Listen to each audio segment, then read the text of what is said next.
Welcome to the Pitch of Discontent. This is Owen back again for a special Dispatch Bay episode. Joining me on the couch, returning champion, JT Cavey of ERRA, Texas in July. Hello, sir. Hey. How you doing? Good. We've already said hello to each other like at least twice. Yep. So this feels very performative. And I've trolled but you for online. you people, this is fun. So welcome to the show. We last spoke almost a year to the day last year. Yep. You came on the show before we started doing video, so it was audio only, but we shot a little bit of stuff backstage here at the forum. But you were on tour with North Lane. Yep. You're about to release the Cure record. How are you feeling since then? What's been happening in your world? Yeah, so that was February last year. It's March now. And then 2 months after that, Cure came out. That's right. Did a bunch of touring. Took some time off. Yeah. I feel like we beat the hell out of ourselves after Cure, which was great. Yeah, I mean, you guys are always on the road. You're always doing stuff. It's weird because it felt like once we got here and started to play the songs we've been playing for months, we realized that you guys haven't even heard these yet. So it was kind of weird. Yeah.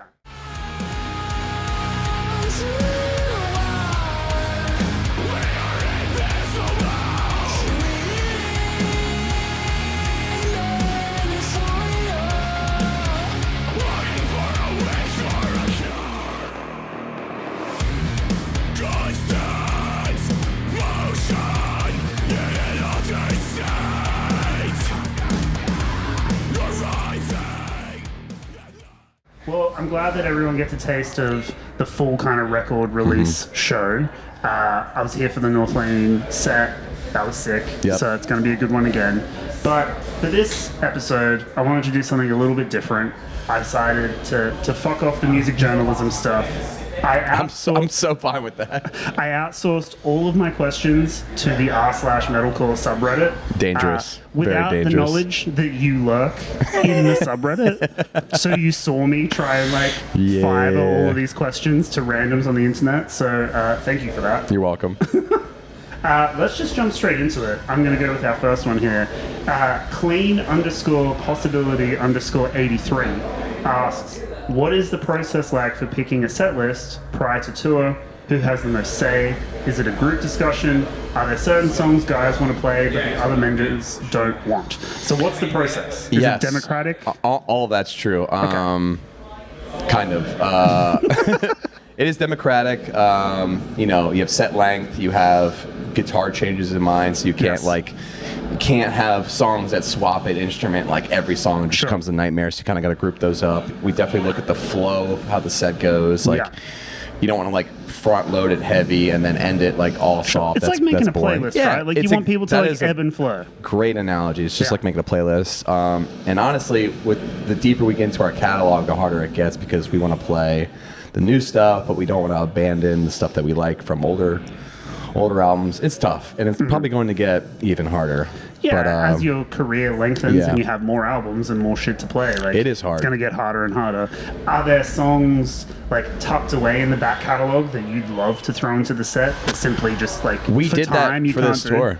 Okay. Yeah, we did that. What are we talking? We have some Augment songs on this tour. Nice. My personal favorite record. Really? I know you're not on that record, but I love that record. I like those songs. Those songs kick my ass, but they are fun. So good. Playing a couple of those. Some Drift songs. Nice. No Neon Love. Sorry, Neon fans. We have a Neon question coming up later. Yeah, we'll eventually put Breach back in the set. I miss playing I've God. That was or I've God as well. That has been in the set for a while, but also Ghost of Nothing. I mean, is what I try to say. That's cool. Now Monolith. I miss Monolith too. We used to play that song. A heater, an absolute heater. But yeah, it's tough. Setlist is tough. Obviously, we're pushing a lot of the Cure stuff because it's recent. I mean, that's the most recent record. It makes sense. Makes sense. Yeah. Also, I would imagine you go through an album cycle, right? You guys write material, you hone it in the studio, you put out the record. You want to play that shit. Yeah. You want to get out there and play. We're excited about it. Yeah, it's new, it's fresh, and I'm sure the old record, the old cycle, gets a little bit boring, a little bit stale after a while. You played it to death. You want the new stuff. Yeah. I mean, there will be some songs he'll feel like it'll be like the Master of Puppets. We can never not play it, Is there a song that you have to play? Okay, Snowblood. There it is. It's starting to feel like that, for sure. Okay, next one here is from WMog123. Mm-hmm. It's not a question. He just said, "Tell the man that I love him." I saw that one, So, actually. a lot of love for you Love on you the too, brother. subreddit. So, thank you.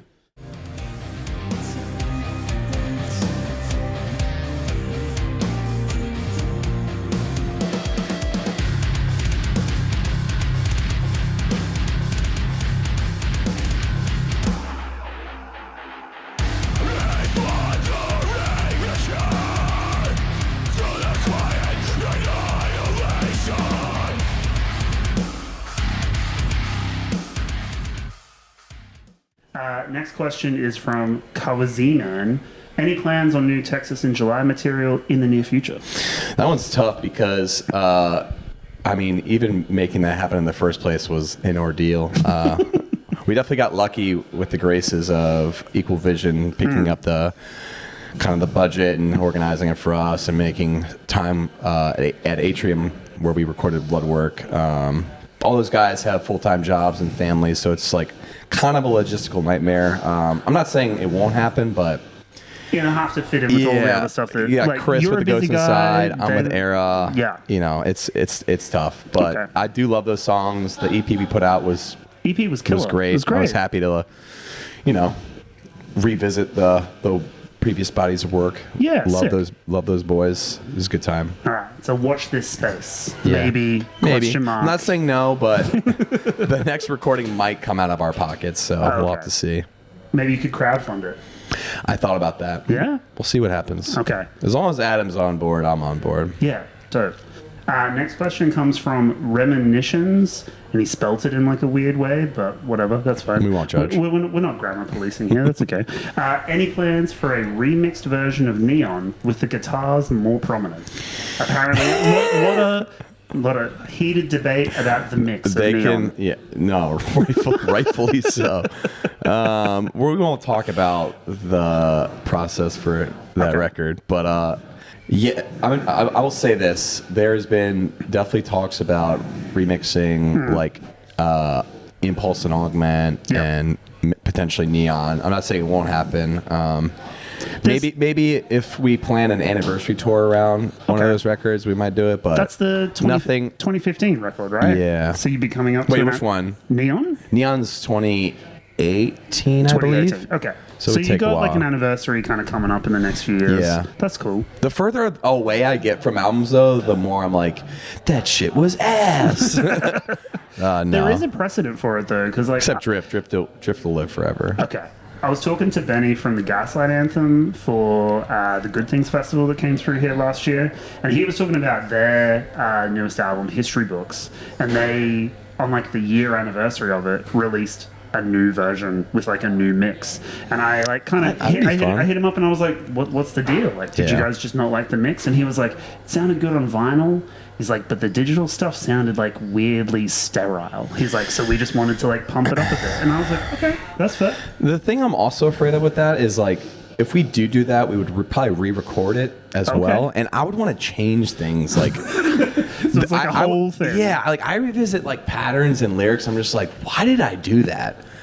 So our preferences change. Like, I don't know if they would even be down to let me do that, but I would want to do that. So we might have to work that out. This is interesting because that feeds in directly to the next question here. Okay. So Zarathustra, clearly a Nietzsche fan, 143 says, I noticed from Eye of God onward that he means you, started employing a lot more range, including high-pitched screams in addition to his usual low growls.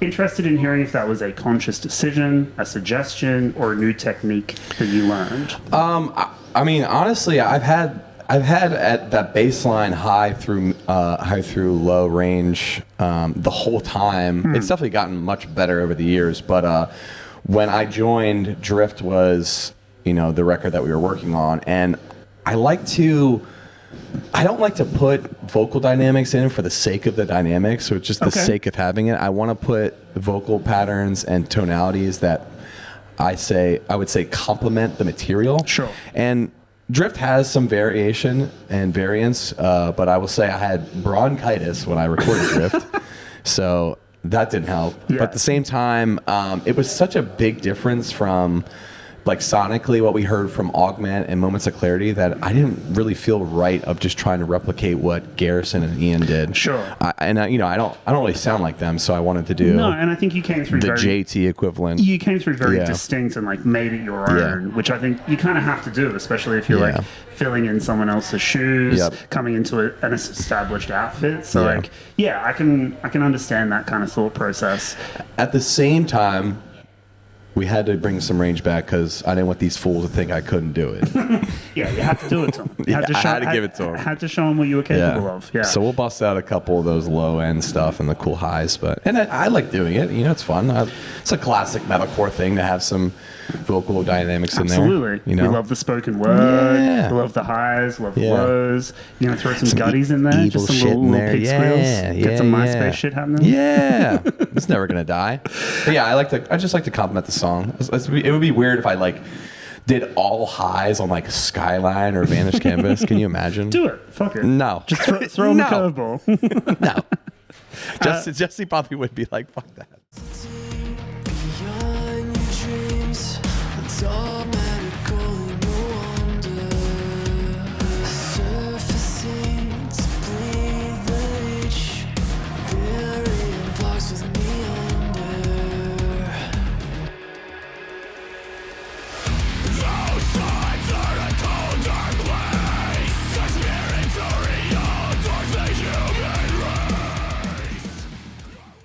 Speaking of vocal patterns, Feels to Waltz asks, love that man. It'd be interesting to hear how JT approaches figuring out vocal patterns for songs. We assume that he starts from Jesse's demos and lyrics. Is that the case? The lyrics are a 50-50 thing. It depends on the song. If the song is like speaking to me, it'll be easier for me to kind of like attack it. Sure. But sometimes he'll write this instrumental and he's like, hey, I already have patterns and lyrics, and I'm like, hey, and he's honestly rarely failed me in that regard. So cool. If it's there, I'll just let it kind of rock. Do you find it's easier to kind of go off something that's already kind of like 100%. In that demo template rather than like going purely from scratch? I always like to write to an instrumental because I use the instrumental to inspire the content. I will say that I'll have a bank of like themes and ideas, but I'm not gonna like walk into a song. Guy, like you just got like stream of consciousness Google stuff. Keep, and then notes, and then the final product will go into like a Google Doc. Okay. Yeah, I definitely like the song to dictate the direction because it'll like a darker song is gonna have darker tones lyrically. Yeah. But it's rare that I'll have like an entire page of lyrics like ready to go, like and try to force it on instrumental that it wasn't intended for, you know? Yeah. What about the most recent record? Did you contribute like whole lyrics to songs, bits and pieces? I'd say 50-50 again. Okay. But with this time around with Cure, we worked with Dan Bronstein, and he really stepped in as a producer for the first time. We've never really had the type of role in the recording process, so he was a big portion of the writing process as well. Specifically, more with patterns, less with lyrics. But between Jesse, myself, and Dan, we all have our own styles of doing patterns, and it was nice to have like a massive, like, kind of like a playbook to choose from. Okay. Because if something's not working, you can be like, all right, maybe I'll try Jesse's way, maybe I'll try Dan's way, see what fits better. We also did a new way of doing top line, which means like we'll have the instrumental finished and we'll kind of just like bullshit our way through like what we think a pattern would be here, like what sounds correct. Doing like a and we'll literally jazz scat. Yeah, just like bebop. Like we'll literally record that, bounce it, listen to it, and be like, okay, this sounds right. Yeah, that works. What words do these sound like? And then we'll try to make it work. Hey. Oh God! Did I hurt you? I'm so sorry. Sorry, Garrett. Friend of the show. Silent Planet is also in the store. We love them. I have another one that is not a question. Okay. Zag Tropos says, tell him we want some official guitar tablature for the new record. What are you asking me? I feel like that's a Jesse thing, but they're asking you. That's a Sheet Happens thing, I think. I think they have to reach out. But they're all, I think all the songs are already tabbed out in Tabit, so we just got to export them. All right. We had a final question, which was an R-rated question. I'm going to veto that in the interest of keeping everything nice and friendly for the YouTube audience. If it's about sexual activity, you guys are sick. Sick and twisted. They know what's up. It's already been answered. If you're a Redditor, okay? you already know. You can do your own research. You guys are gross.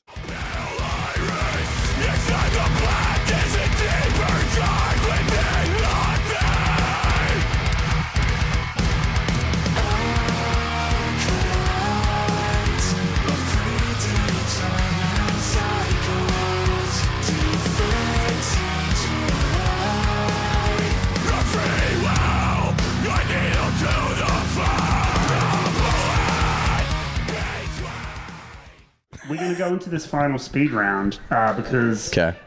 Deuce Hundy has put through a bunch of questions. That's you, sir. It is me. You rigged the vote. I did. You came into the subreddit, you saw this, and you were like, I'm going to ask myself questions. Okay. Okay. How are we doing? I'll do this. What's your favorite candy? Nerds gummy clusters. Okay. Easy. You have an addendum question to this. So 1A, how many high chews can you eat at once? I like to do all the colors in the bag at once. So, all right. So if there's 4 colors, you have to group all the candy into sets of 4. And when you start losing the ability to keep them in sets of 4, then you go to 3, then you go to 2, and then you go to 1. So you have to eat them in even increments of the color flavors available. Do you have OCD? This is the most like OCD brain No, thing I've ever heard I'm in my really life. normal. Very normal. This is a completely normal thing to do. Okay. Have you been doing that since And the answer you were a is child? Or? I'm probably more than 4, but it really rarely exceeds 4. Okay. Is this like a thing you developed on tour, or is this like an I've been old doing this habit? my whole life. Incredible. Yeah. All right. Next question. Why is Wawa better than Sheets? Because of their coffee and their breakfast. If you're drunk or want fried things, go to Sheets. But if you want better sandwiches and hoagies and coffee and breakfast, go to Wawa. I'm a big breakfast guy. I'm a big coffee guy, so I would definitely lean to Wawa. These are petrol stations that Okay, have a right. 24-hour food access. Oh, nice. And they are actually quality. Okay, that's good. Like There I we go. seek out like I want Wawa, and it's just I can go anywhere, but I choose Wawa. This one is still R-rated, but you asked it, so I'm going to put it in here. What metalcore record do you touch yourself the most to? Okay, that's fine. Chris is thinking. He's like, how would I answer this question? As Daylight Dies, for sure. Killswitch Ooh, Engage. Great record.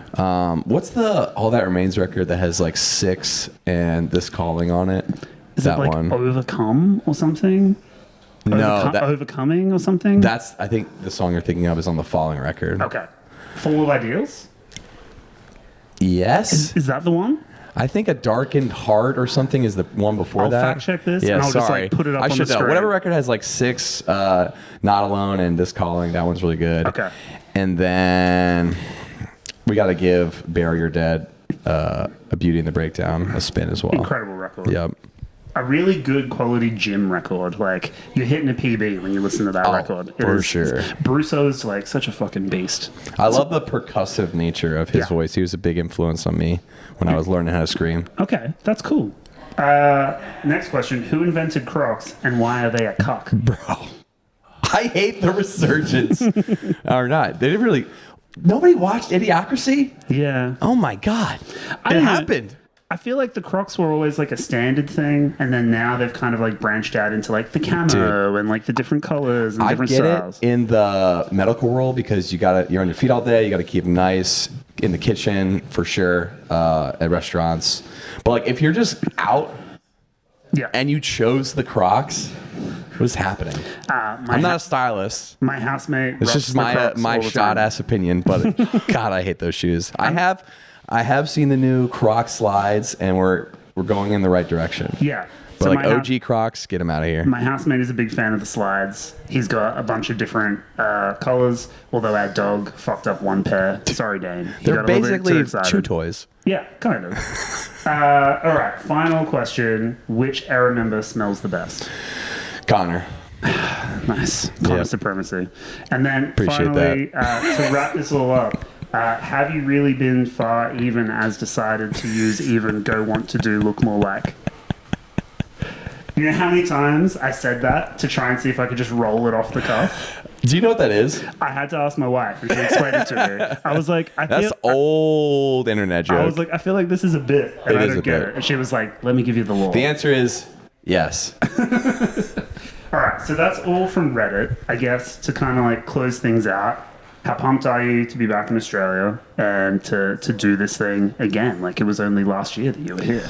This is our first official, like legitimate, like as many shows as we can do headliner here. We did like headliner shows last time, but it was like kind of spur of the moment, last minute, and they went well. Yeah. So we're like, hey, let's do the real thing. I feel like you guys have really been grinding at it and kind of like building up to this point. So like it feels like We your come here a time. lot. Yeah, you guys have been here a lot. You played a lot of shows. You paid your dues.